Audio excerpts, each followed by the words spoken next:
हाँ जी, नमस्कार। कैसे हैं आप लोग। आज हमारा एक योजना हर रोज का तीसरा वीडियो है। आज हम जिस योजना की बात करने वाले हैं, एक समय पे आरपीएससी और आरएसएसबी की सबसे फेवरेट योजना थी पीएम कुसुम योजना। पूरे नाम की बात करें, फुल फॉर्म की बात करें तो पीएम प्रधानमंत्री, के मतलब किसान, यू मतलब ऊर्जा, एस मतलब सुरक्षा, यू मतलब उत्थान, एम मतलब महाअभियान। मतलब कि प्रधानमंत्री किसान ऊर्जा सुरक्षा एवं उत्थान महाअभियान, ये था पीएम कुसुम योजना का पूरा नाम। लॉन्चिंग डेट की बात करें तो योजना लॉन्च हुई है 8 मार्च 2019 को। मार्च 2019 क्या करेंगे, याद रखेंगे। योजना में नोडल मंत्रालय कौन है, नवीन एवं नवीकरणीय ऊर्जा मंत्रालय, यानी कि ministry of new and renewable energy. इसके अलावा राष्ट्रीय लक्ष्य सबसे इंपॉर्टेंट चीज है 34,800 मेगावाट। कितना? 34,800 मेगावाट के सौर ऊर्जा संयंत्र में क्या करने हैं, स्थापित करने हैं मार्च 2027 तक। इसके अलावा कुल लाभान्वित किसान मार्च 2021 में रिपोर्ट आई थी एक, जिसमें भारत सरकार ने डाटा दिया था कि 21.77 लाख किसानों को क्या किया जा चुका है, लाभान्वित अब तक करवाया जा चुका है। इसके बाद बात करें हम, इसमें 3 घटक होते हैं। पहला घटक ए, दूसरा घटक बी, तीसरा घटक सी। देखिए घटक ए में हम क्या करेंगे, घटक ए के अंदर हम क्या करेंगे, जो बंजर भूमि है किसान की, उसके अंदर सौर ऊर्जा संयंत्रों को क्या करेंगे, स्थापित करेंगे।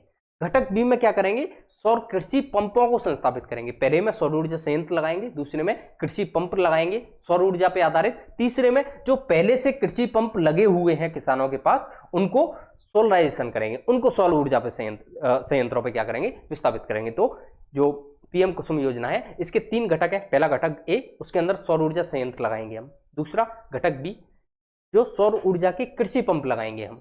तीसरा घटक सी, जिसके अंदर पहले से जो पंप लगे हुए हैं उनको सौर ऊर्जा पे क्या करेंगे, शिफ्ट करेंगे। इस तरीके से 3 घटक है।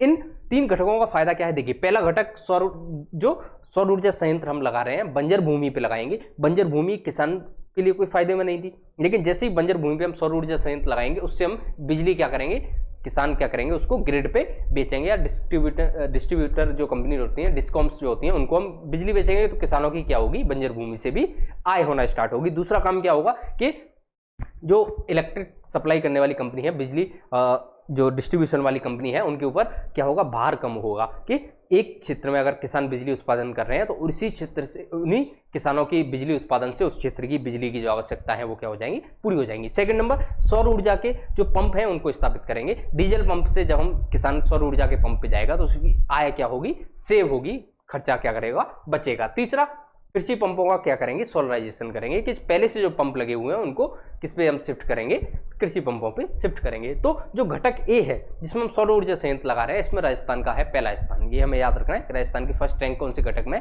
घटक ए में। घटक ए में राजस्थान लगभग 3000 मेगावाट से ज्यादा का क्या कर चुका है, सौर ऊर्जा संयंत्रों को स्थापित कर चुका है।